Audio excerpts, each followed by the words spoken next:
Okay, imagine this for a second. You got two people. One lives pretty simply, modest job, enough to get by, seems quite content. Hmm. Then there's someone else, immensely wealthy, multiple homes, fancy cars, you name it, but they're constantly anxious, always needing more. So I guess the question is, who's actually poor in that situation? That's a really powerful framing. It leads us right into this really profound saying. It's not the person who has too little, but the person who always wants more, who is truly poor. Right.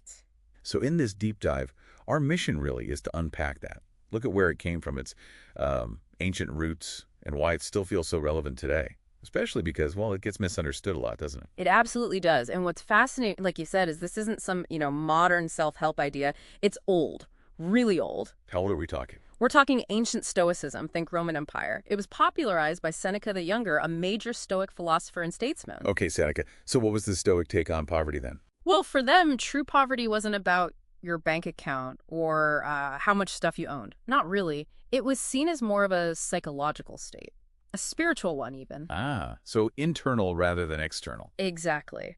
The Stoics believed the only things we truly control are our own thoughts, our judgments, our character. Everything else, possessions, reputation, health even, that's all sort of outside our direct control. Right, external factors. So if you link that idea to happiness, well, trying to find lasting contentment by just getting more things, they saw that as basically a fool's errand. A fool's errand. Yeah, or like a perpetual hunger. This thirst that you can never actually quench no matter how much you buy or achieve. It's like pouring water into a bucket with a hole in it. It just never gets full. That's a powerful image, a bottomless bucket. It is. So for them, real wealth wasn't about having loads of stuff. It was inner abundance, contentment, self-sufficiency, something inside you, totally separate from what you owned. That distinction feels key. Wealth is a state of mind, not just stuff. Mm. But that perpetual hunger idea, even though it's ancient, gosh, it sounds incredibly modern. It really does, doesn't it? So what did that look like back in Seneca's time? And how does it, show up for us now, this feeling that the goalposts are always shifting? That's a great question.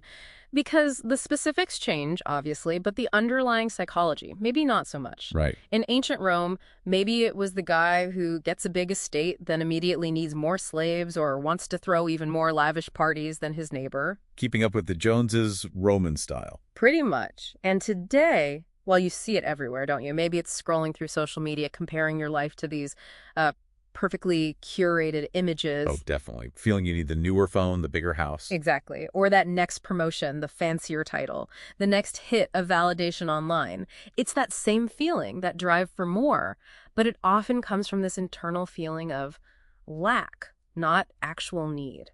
And it's easy, I think, to hear that phrase, the person who always wants more is truly poor, and take it the wrong way. Mm-hmm. Like maybe thinking it's knocking ambition or just telling people struggling to, just be happy with what you have, which can sound pretty dismissive. Absolutely. And that clarification is so, so important. This saying is not about telling someone genuinely struggling to meet basic needs to just cheer up.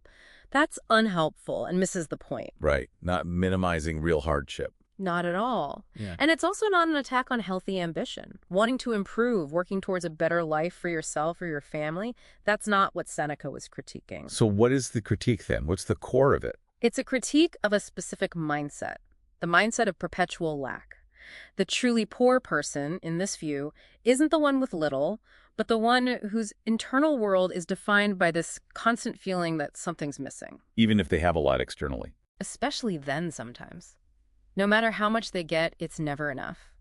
The goalpost, like you said, is always moving just out of reach. That feeling, that heart that just can never be filled. That's the real poverty they're talking about. A heart that can never be filled. Yeah. Yeah. So the real wealth becomes peace of mind and real freedom. Maybe it's the wisdom to actually want what you already have, alongside whatever else you might be striving for. So our deep dive really shows how this ancient idea shifts the focus away from just piling up stuff towards cultivating an inner state, finding that contentment inside. Precisely. And just to really nail that clarification down, it's not about killing aspiration. It's about asking why we're striving. Is it coming from that place of never enoughness? Or from somewhere healthier. Right. Or can it come from a place of inner abundance? Gratitude. A genuine desire to create or experience rather than just fill a void. The deepest poverty isn't having empty pockets, it's that insatiable craving that nothing external seems to fix. That ancient wisdom really does put the power back in our own minds, doesn't it? Whether we feel rich or poor. It really does. So, thinking about all this, it kind of makes you wonder, doesn't it? How might you, listening now, redefine what enough actually means in your own life? Yeah, that's the question. Can we chase our goals, be ambitious, but do it from a place where we already feel abundant? Finding that gratitude right now instead of always needing the next thing to feel okay. It's definitely something worth mulling over.